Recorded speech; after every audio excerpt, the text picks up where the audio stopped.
Assalamualaikum warahmatullahi wabarakatuh. Saya David Bukat Nezar dari MP Kimia C. Di sini saya akan menjelaskan tentang kisi-kisi nomor 5, yaitu seorang siswa melakukan interaksi selama 25 mili larutan asam asetat atau CH3COOH dengan 0,1 molaritas. Lalu di sini diketahui KA. KA sama dengan 1,8 dikali 10 pangkat 4 dengan larutan KOH 0,1 m.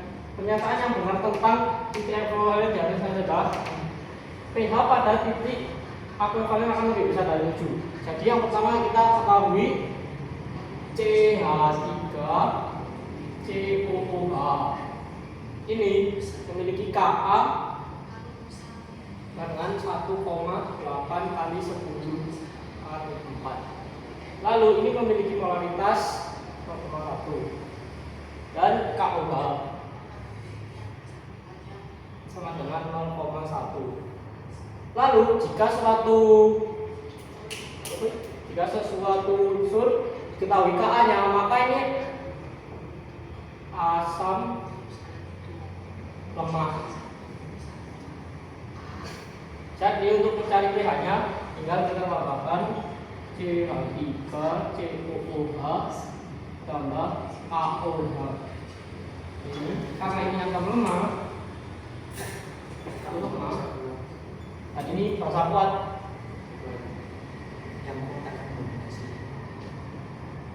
Maka di sini KOH yang kuat akan mendominasi. Nah, kalau seperti ini jadi pH-nya lebih besar daripada 7.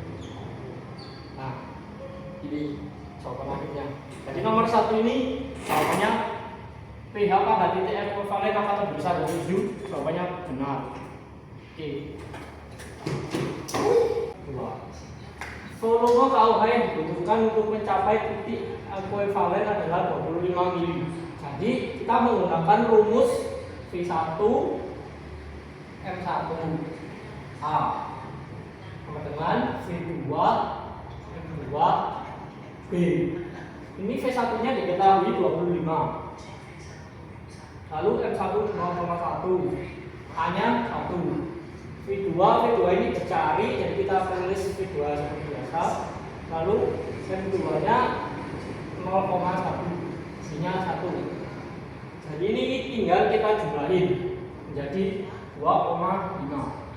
Ini tinggal kita jumlahin menjadi 0,1. Lalu jika seperti ini, maka kan sisa V2, lalu kita pindah ruas ini ke kiri, jadi dibagi 0,1 sama dengan V2.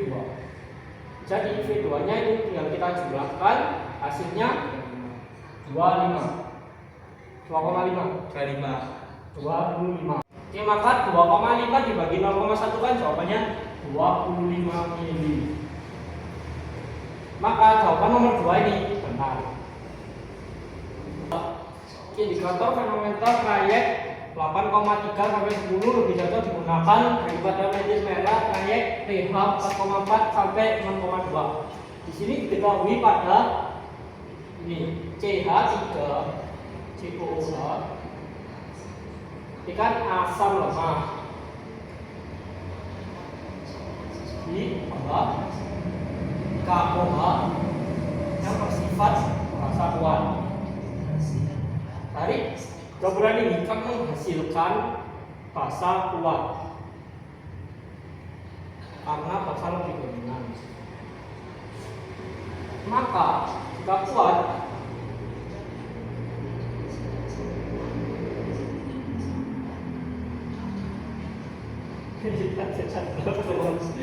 apa sih ini karena basa Karena bersifat bahasa ini sekarang bisa. Oke, di sini maka akan menghasilkan garam basa kuat. Garam basa kuat. Nah, karena garam basa kuat, maka pH-nya lebih dari 7. Pada pertanyaan ketiga ini, indikator fenometer trayek 8,3 sampai 10 lebih cocok. Maka jawabannya benar. Lanjut yang nomor 4. Senyawa yang terletak di dalam laboratorium layer adalah asam format. Nah, kita karena dari wanginya ini salah, jadikan asam asetat. Maka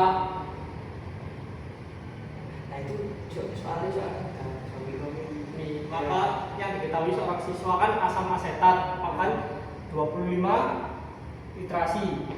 Jadi jawabannya benar. Yang terakhir, garam yang terbentuk bersifat netral. Karena garamnya kan tadi pH-nya lebih dari 7, maka ini salah. Oke, di sini saya akan menjelaskan nomor 6 sebenarnya. Kurva titrasi di bawah ini menunjukkan hasil percobaan titrasi 25 ml suatu larutan asam. Nah, di sini karena ada tambahan 0,1 dari di dengan larutan NaOH 0,1 m berdasarkan kurva di bawah ini. Pertanyaan yang benar adalah oke, yang pertama, asam yang dititrasi adalah asam lemak. Ini jawabannya benar. Kenapa? Karena asam lemak itu karena sifatnya asam lemak di atas 1 sampai 7. itu di atas 1 sampai 7 tergantung dari pH-nya. Terus nomor 2, volume NaOH pada titik ekvivalen adalah tepat 25 ml. Ini caranya sama seperti nomor 5 tadi, yaitu menggunakan rumus V1 N1 A dengan V2 N2 D. Ini asam, sini asam. Karena ekvivalen asam dan basanya tidak diketahui, maka dijadikan 1. V1 nya ini 25 dikali 0,1 hanya 1. V2 nya dicari, N2 nya 0,1, B nya 1. Ini tinggal kita jumlahkan. Ini 0,5, ini 0,1 V2. Lalu kita pindah luas karena kita mencari V2. 2,5 dibagi 0,1 sama dengan V2 atau 25 sama dengan V2. Jadi pertanyaan nomor 2 ini benar. Lalu yang ketiga, indikator metil merah proyek pH 4,4 sampai 6,2 tidak cocok untuk menentukan titik ukur titrasi. Jawaban nomor 3 ini benar. Kenapa? Karena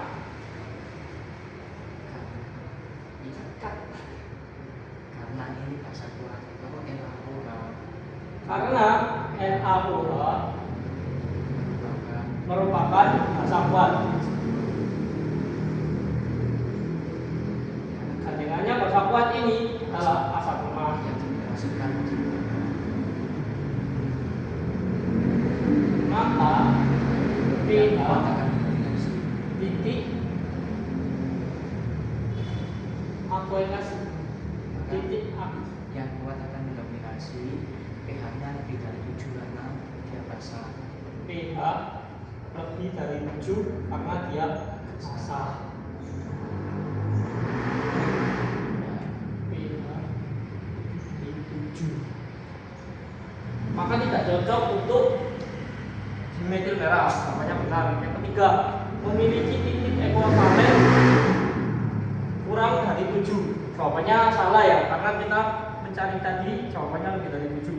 Yang ketiga, yang terakhir, garam yang terbentuk berjenis asam. Salah, karena jawabannya tadi salah.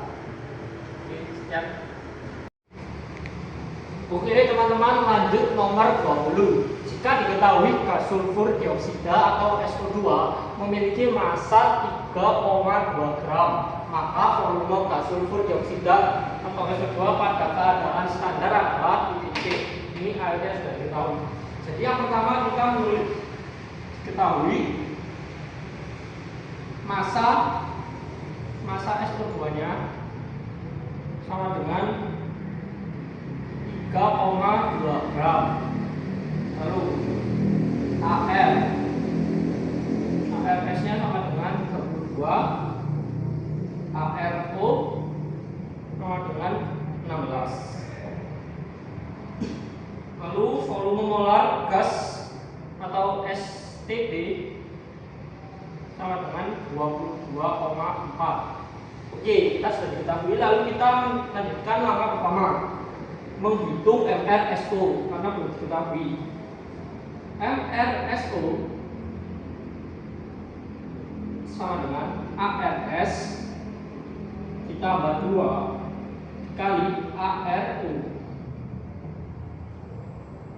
Jadi ARS ini kan 32 ditambah 2 dikali 16. ARO kan tadi 16.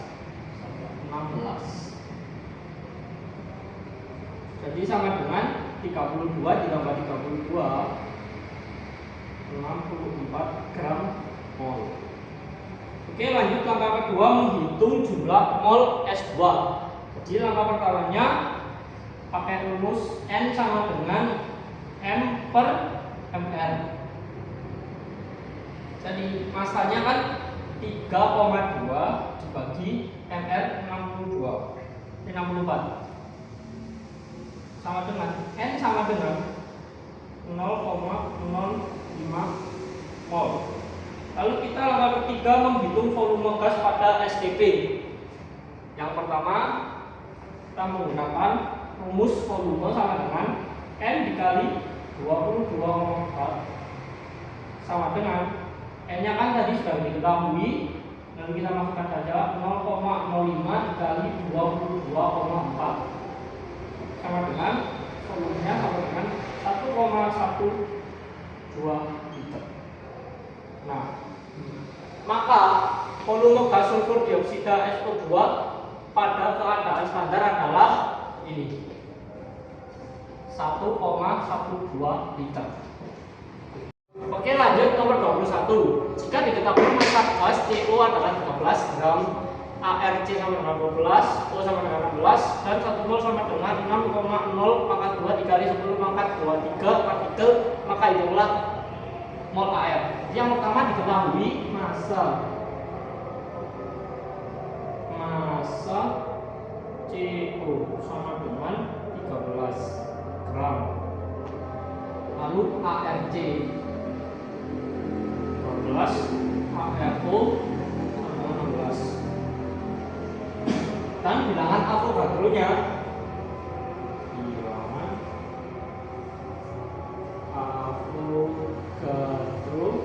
sama dengan 6,02 dikali 10 pangkat 23 mol atau partikel. Nah, yang pertama yang kita harus cari adalah mencari AR. Rumus mencari MRCO adalah MRCO sama dengan AR C ditambah ARO 12 tambah 16 sama dengan 23. Ini yang pertama, mol CO. Jadi rumusnya N sama dengan M per MR. Langsung kita masukkan M nya, masanya kan 13 dibagi 28. Jadi N sama dengan 0,464. Ini jawaban A. Yang kedua, terus yang B, mencari volume CO atau STP. Rumusnya 1 mol gas sama dengan 2,4 dengan menggunakan rumus V sama dengan N dikali 2,4. Langsung kita masukkan aja karena N nya sudah diketahui, 0,464 dikali 2,4 maka sama dengan 10,4 liter. Ini untuk B. Lalu lanjut status yang C, jumlah molekul. Mencari jumlah molekul menggunakan rumus N sama dengan N kecil atau jumlah ditambah NA. N-nya sudah diketahui 0,464 ditambah NA ini 6,02 atau bilangan avogadro tadi ditambah 10 sama dengan 2,79 kali 10 23 sama dengan 2,79 kali 10 molekul CO. Ini untuk jawaban C. Dan yang terakhir untuk jawaban D, jumlah atom menggunakan rumus jumlah atom sama dengan 2 kali jumlah molekul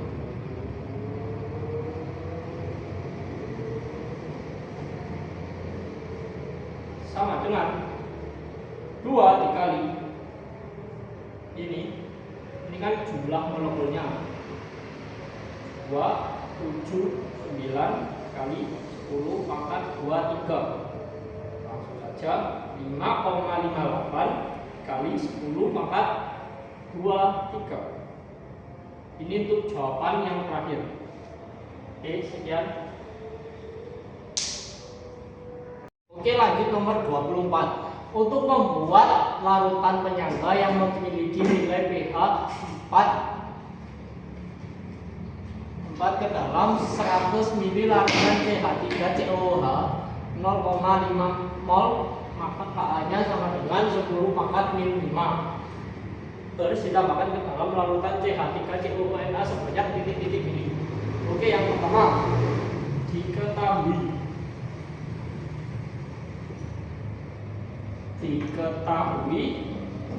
pH-nya, kita lakukan penyangganya sama dengan 4. Volume CH3COONA sama dengan 100 mili. Konsentrasi CH3COOH sama dengan 0,5 mol. Ka sama dengan 10 pangkat min 5 menjadi pKa sama dengan 5. Lalu yang pertama gunakan persamaan Hadrons dan Hertzsprung dengan rumus pH sama dengan pKa ditambah log asam garam dibagi asam. Oke, setelah kita mengetahui rumusnya, lalu kita tinggal masukkan saja pH 4 ditambah 5 ditambah log garam ini CH3 COONA dibagi CH3 COOH, maka jawabannya min 1 log ini. Lalu kita balik CH3 COONA per CH3 COOH sama dengan 0,1. Lalu yang kedua kita mencari jumlah mol dengan rumus N sama dengan N besar atau molaritas dikali volume sama dengan molaritasnya 0,5 kali 0,1, maka N sama dengan 0,05 mol. Karena N garam dibagi N asam sama dengan 0,1, maka volume N M besar dengan V 0,005 per 0,5 sama dengan V 0,01 liter. Nah, kita konversikan ke dalam mili karena yang dicari mili. 0,01 liter itu berapa mili?